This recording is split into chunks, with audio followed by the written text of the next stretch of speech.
Parte 2, capítulo 7, do livro A Isca de Satanás, de John Bevere. Não há outra opção. Os 5 primeiros anos de casamento foram difíceis para minha esposa e eu. Havíamos ferido tanto um ao outro que parecia impossível salvar o relacionamento amoroso que tínhamos. Só uma coisa nos manteve juntos. Nós dois sabíamos que Deus havia ordenado nosso casamento, portanto, não fizemos do divórcio uma opção. A nossa única opção era crer que Ele nos curaria e nos transformaria.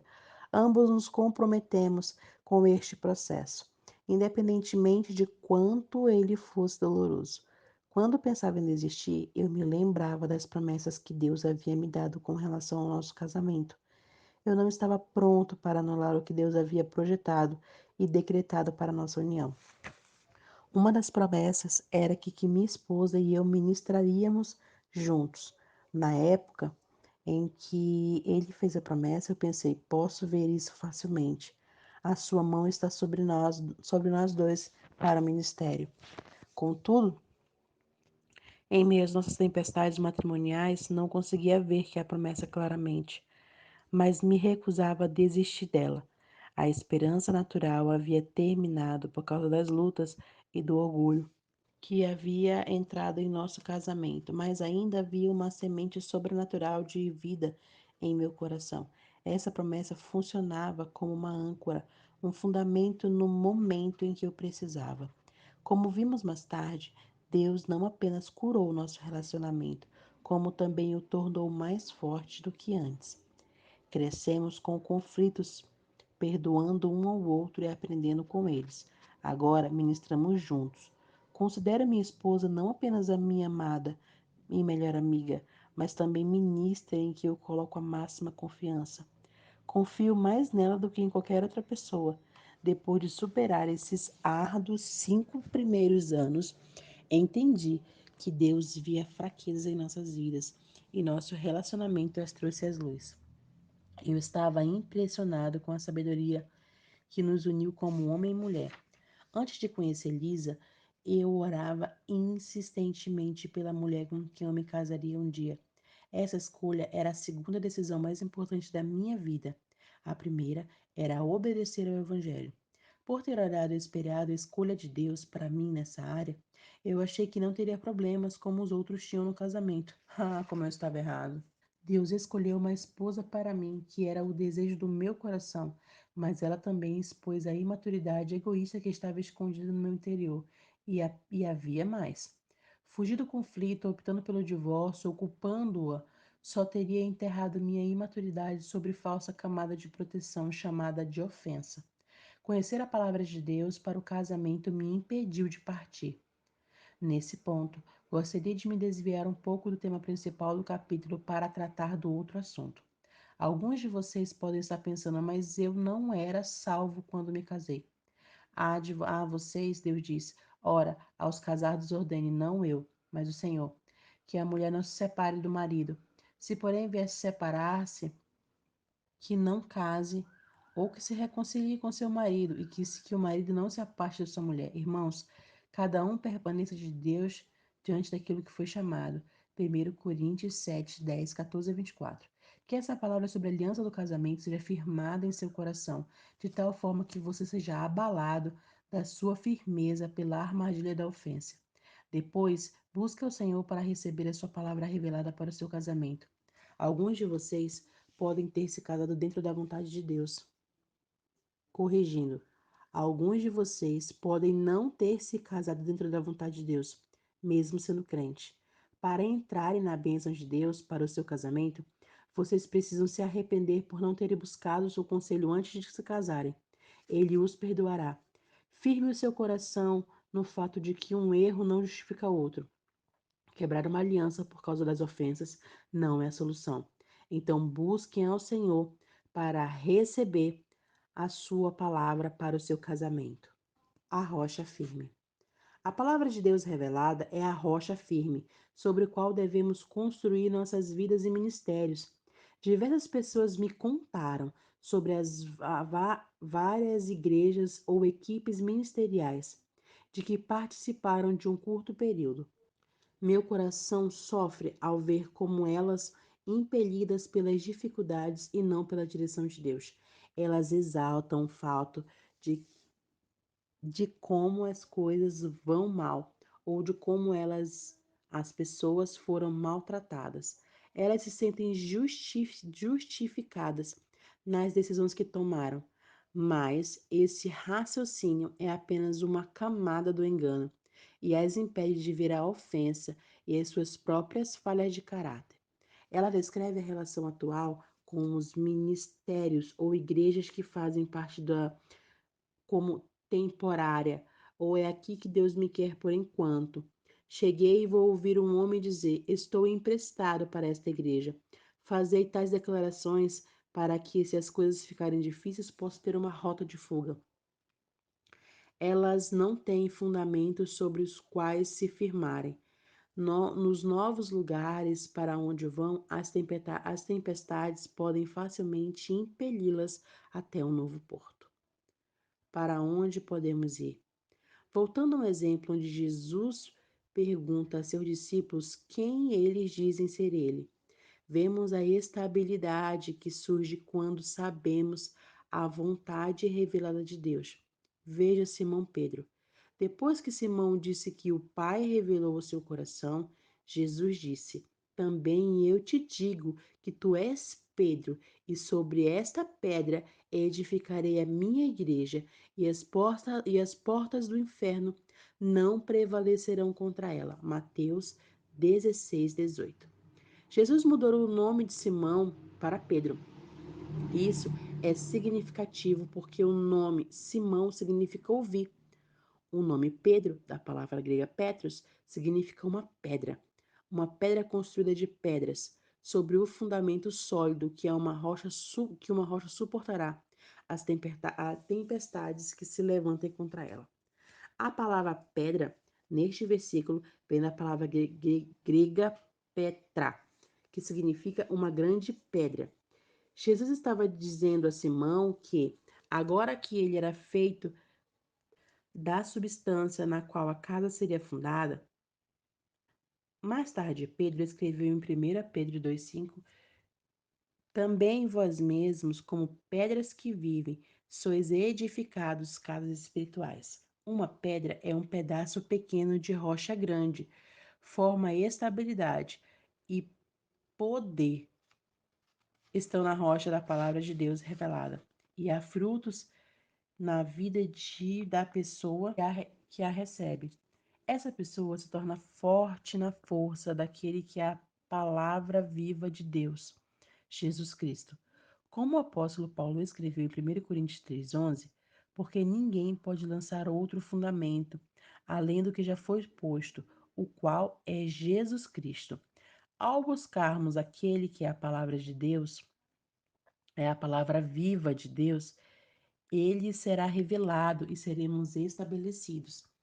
Em João 5, vemos que durante os últimos dias da sua da jornada de Jesus na terra, a vida se tornou mais fácil para a sua equipe ministerial.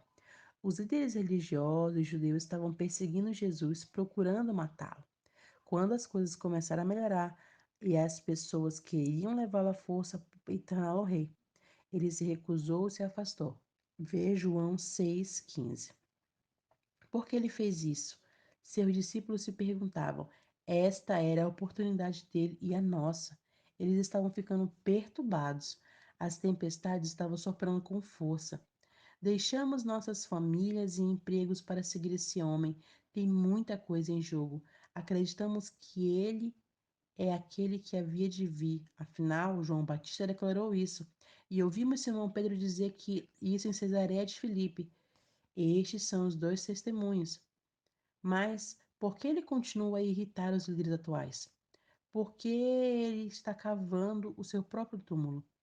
Por que ele faz declarações tipo, oh, geração infiel e perversa? Por quanto tempo ainda vos suportarei?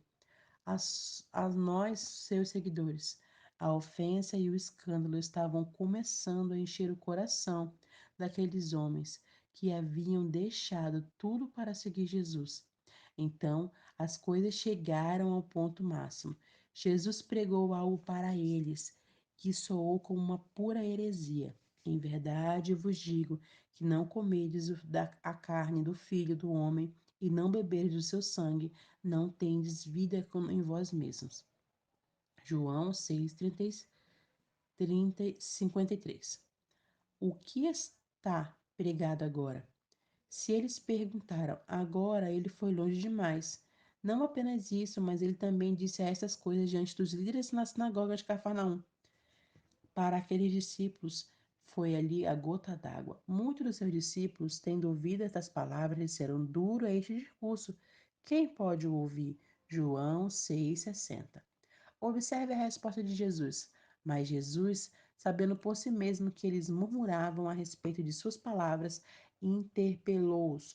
Isto, isto vos escandalizava? João 6,61. Esses eram os próprios discípulos de Jesus. Ele não retira a verdade, mas em vez disso confronta. Ele sabe que alguns estavam vivendo sobre um fundamento defeituoso. Ele expõe esse fundamento. Ele lhes dá a oportunidade de ver em seu próprio coração. Mas eles não eram como Simão Pedro ou os outros discípulos que tinham fome pela verdade. Veja a reação deles. À vista disso, muitos dos seus discípulos o abandonaram e já não andavam com ele. João 6, 66. ênfase do autor. Observe que não foram poucos, foram muitos. Alguns, sem dúvida, eram os mesmos que foram tão rápidos em dizer antes que em Cesareia de Filipe. Uns dizem João Batista, outros dizem Elias, outros dizem Jeremias ou algum profeta. Mateus 16:14. Eles não estavam fundamentados na palavra de Deus revelada. O escândalo cresceu a ponto deles fazerem muitos, o que muitos fazem hoje, fugir. Eles acharam que haviam sido enganados e maltratados, mas isso não era verdade. Eles não enxergaram a verdade, porque seus olhos estavam focados nos seus próprios desejos egoístas. Agora, vejamos o que acontece com Simão Pedro quando Jesus confronta os 12. Então perguntou Jesus aos 12: porventura, quereis também vós outros retirai-vos? Respondeu Simão Pedro: Senhor, para quem iremos? Tu tens as palavras de vida eterna e nós temos crido e conhecido quem tu és, o Santo Deus. João 66, 67 ao 69. ênfase do autor. Jesus não implorou aqueles homens: por favor, não vou embora. Acabo de perder muitos da minha equipe. Como eu poderia ir em frente sem vocês? Não, ele os confrontou. Vocês também querem partir? Observe como Simão Pedro responde, embora ele estivesse lutando com uma oportunidade de se escandalizar, tanto quanto os outros. Senhor, a quem iremos? O que ele ouviu deve tê-lo confundido, mas havia um conhecimento que os outros não possuíam. Em Cesareia de Filipe, Pedro teve uma revelação de quem Jesus realmente era, o Filho do Deus vivo. Mateus 16:16. Agora, no auge da sua provação, ele falou aquilo que estava arraigado em seu coração. Nós temos crido e conhecido que tu és o Santo Deus. Estas são palavras em que disse em Cesareia de Filipe. Ele era uma pedra firmada na rocha da palavra viva de Deus. Ele não partiria escandalizado. Reação sob pressão. Geralmente, digo que as provas e testes localizam uma pessoa. Em outras palavras, eles determinam onde você se encontra espiritualmente. Eles revelam a verdadeira condição do seu coração. A forma como você reage sob pressão é a forma como o seu verdadeiro eu reage. Você pode ter uma casa construída sobre areia de 5 andares, alta, bela, artisticamente decorada, com um material bem elaborado. Enquanto o sol estiver brilhando, ela se assemelha a um baluarte de força e beleza. Ao lado da casa, você pode ter uma casa simples, com um andar, e ela é quase imperceptível e possivelmente sem atritos se comparada a um belo prédio ao lado, mas ela é construída sobre algo que não pode se ver, uma rocha. Enquanto as tempestades não vierem, a casa de 5 andares parece ser muito melhor. Mas quando ela enfrenta uma tempestade forte, desaba e fica arruinada, ela pode sobreviver a algumas tempestades menores. Quando a casa maior, mais grave e digna de nota é a sua queda. Algumas pessoas da igreja são como discípulos que foram tão rápidos em falar em Cesareia de Filipe, mas apenas para que terem a imagem da força, estabilidade, da beleza. Podem suportar algumas tempestades menores, até o do tamanho médio, mas quando uma poderosa tempestade sopra, eles são abalados. Certifique-se de edificar a sua vida na palavra revelada de Deus e não no coração do que os outros dizem. Continue buscando o Senhor, ouvindo o seu coração. Não diga ou faça coisas que só porque todas as pessoas estão fazendo. Busque a Deus e firme naquilo que for iluminado em seu coração. Final do capítulo 7.